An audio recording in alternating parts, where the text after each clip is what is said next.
The situation in the South China Sea is getting worse every day. We're seeing the U.S. gradually pulling most of its warships into the area, and looking at this, one question comes to mind. Who really controls the South China Sea? While the United States is openly building up its power, China's acting more cunningly.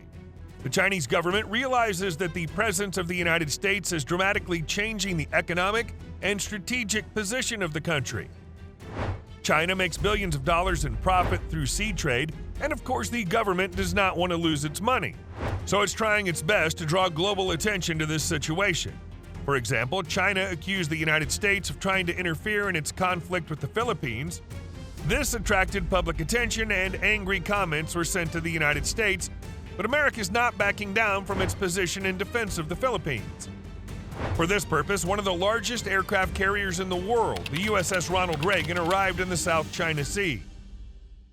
The USS Ronald Reagan is a $5 billion Nimitz-class aircraft carrier with more than 60 fighters worth more than $30 million each and with 5,000 crew members. So all of the latest improvements have been put on board this ship. Even one such behemoth can become a real threat to the whole world because each fighter on board is capable of destroying an enemy stronghold with precise hypersonic missiles, and we've not even mentioned the bombers carrying nuclear weapons and cluster munitions, which can wipe out a large city. There are several dozen such bombers on the aircraft carrier. The warship is ready for battle 24/7, and China is aware of this, and most importantly, it's already making attempts to scare the United States with further sanctions and the deployment of its troops. But the Pentagon does not care, because it's confident in its weapons, especially in fighter jets. Things that we can do, the power projection that we can bring to any shore at any time helps, I think, in a whole, keeps the United States a lot safer. You may be surprised to learn that the USS Ronald Reagan is equipped with F-15 fighters as standard. You might think that these aircraft are quite old, but they have characteristics that even the latest F-35s do not have. The F-15 Eagle is one of the most successful and well-known fighters in the world. This aircraft is famous for its outstanding maneuverability. It's capable of performing complex maneuvers at a speed of 1,925 miles per hour. Just think of it. The F-15 was very effective at sweeping them out of the sky. And if they had any airplanes, they weren't flying. In addition to its speed, this fighter has a range of 2,980 miles, while the range of the F-35 is 1,365 miles. So that in some modifications, the F-15 can be turned into a multi-role bomber.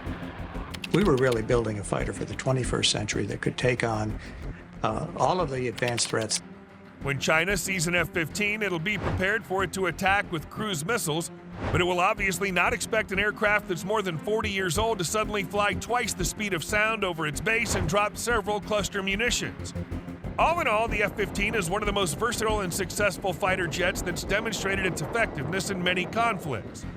Taking into account the number of such aircraft on board the carrier, 60 of them, one flight of the entire squadron will be enough to cover more than 75 square miles with fire.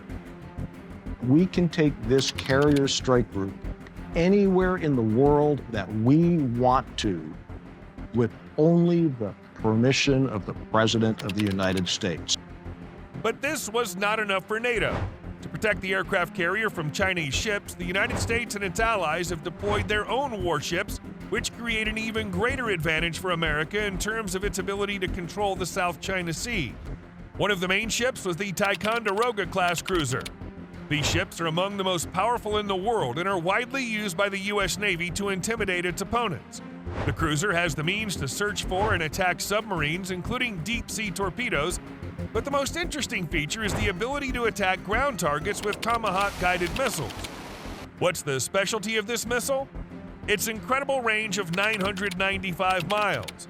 The missile is capable of carrying any type of warhead from a high explosive to a cluster munition, so it's an extremely dangerous, long-range, and versatile weapon. But in reality, it's a weapon of war designed to destroy an enemy's capacity to fight. The Ticonderoga is also equipped with the Aegis system, which is perhaps the best set of protection against enemy attacks. This system combines a modern target detection and acquisition system, as well as SM-2 and SM-6 missile systems that can easily deal with enemy aircraft at a distance of 220 miles. Along with the Ticonderoga cruiser, 4 more equally dangerous Arleigh-Burke-class destroyers and several similar ships from France and the United Kingdom arrived in the South China Sea. The Arleigh-Burke is the main class of destroyers operated by the U.S. Navy. They're capable of striking the Chinese Army using Harpoon anti-ship missiles, which can destroy enemy ships at a distance of 250 miles. The unique function of the Harpoon missile is its extremely high maneuverability and ability to fly at an altitude of about 16 feet above sea level. Such a missile is almost impossible to shoot down with other missiles, and the enemy can only use machine guns to defend itself. Each destroyer is also equipped with a 5-inch Mk-45 artillery gun, torpedoes, and unmanned aerial vehicles. The ships are equipped with modern electronics and communication systems that ensure constant connection and information integration with other ships. That's why the USS Ronald Reagan is under the close protection of its allies. Together, they can scout the territory using drones, transmit data to each other, and attack enemies from a great distance. By the way, if each destroyer fires all its missiles at the same time, they'll be able to destroy 56 enemy ships. Of course, China's afraid of losing its entire fleet, was ready to take the risk of sending submarines, which are very difficult to detect, but NATO was ahead of China because the newest U.S. submarine was spotted in its waters. And this is not just another submarine armed with nuclear weapons, but the most modern and technologically advanced development for which $2.5 billion were allocated. She provided new capability. She revolutionized anti-surface and anti-submarine warfare.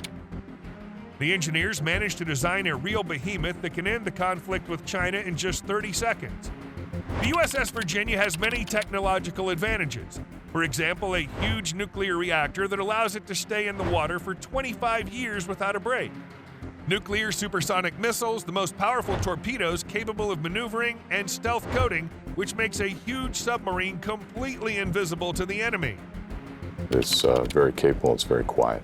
So that's the most important thing, I think, in submarine warfare. The Virginia represents an entirely new class of U.S. submarine, the most modern and versatile in the world. It has amazing abilities. Equipped with the latest stealth technologies, Virginia is able to sail to the shore and secretly monitor the information of potential enemies, while being fully prepared to strike back with indestructible force. In fact, the Virginia is one big weapons depot.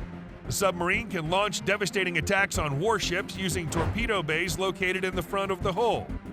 Moreover, it uses not conventional torpedoes flying in a straight line, but missiles that maneuver underwater. We think you realize that it's impossible to shoot down such a weapon because China, and indeed the rest of the world, does not have high-quality underwater air defense.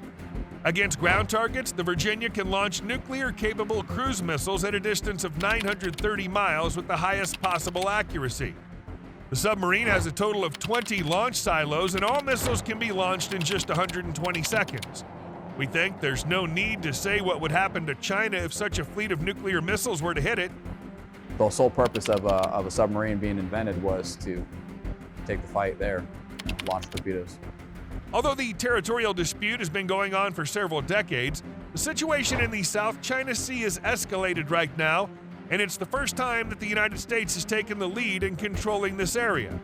China has only two options, either to engage in a direct clash for the sake of a meaningless war over the Philippines, or to accept and finally lose control of the area, suffering billions in losses.